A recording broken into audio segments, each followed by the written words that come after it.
I'm not going to start crying, but that was emotional just hearing that baby's heartbeat, right? So it's an honour and privilege to stand with you today. And while I'm here representing New Conservative, more importantly, I'm here to represent every unborn child that is yet to be conceived, whether planned or unplanned. I'm going to share a tiny little bit of my life, very small, and there's a reason for that. So I've been teaching in Christchurch for the past 15 years. I'm a foster carer to our high needs children who suffer from extreme trauma, and I have an autistic child with me at present. I'm the founding director of a charitable trust supporting families in the east of Christchurch, and I'm the proud mother of 2 adult awesome sons. I say all these things, I share these things that I'm proud of to say this. I was an unwanted pregnancy. In fact, I was hated before I was born. There was an attempt on my life, and I was hated as a child. So if this extreme law, this bill had been passed in 1966, I would not be here today standing speaking to you. I would have been aborted. But God had a different plan. A plan for a hope and a future. He created me for this purpose, to be here today, to speak for our new babies that will be the next generation. First, I'd like to address anyone, if there's anyone in the audience or watching this later on social media, and I'd just like you to think about these 2 things.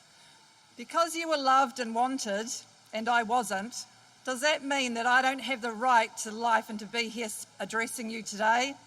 And because I was unwanted, does that make me less valuable than you?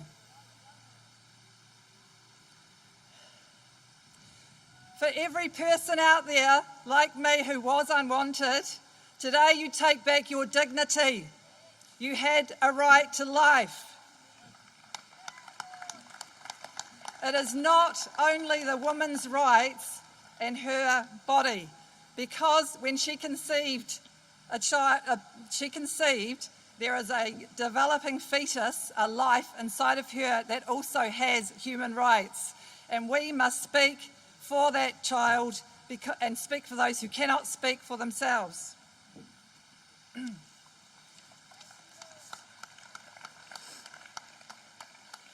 We need our MPs to examine the role they play in determining whose lives are valuable. Those MPs from Christchurch who voted in favour of abortion are Christchurch East candidate Poto Williams, Labour; Christchurch Central, Duncan Webb, Labour; Wigram, Megan Woods, Labour;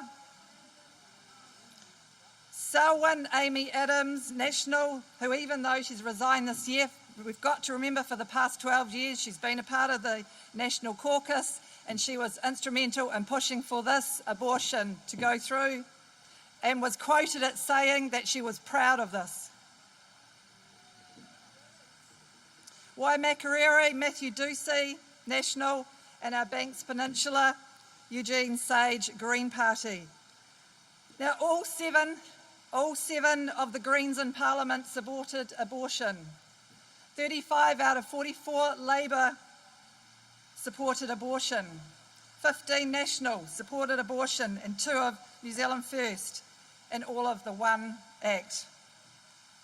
But to encourage you, at the last reading there were 51 MPs, so it had increased in against the bill that has been passed, and 68 in favour. So I encourage you, and it shows hope.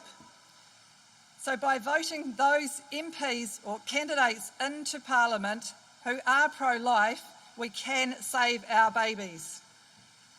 And just in closing,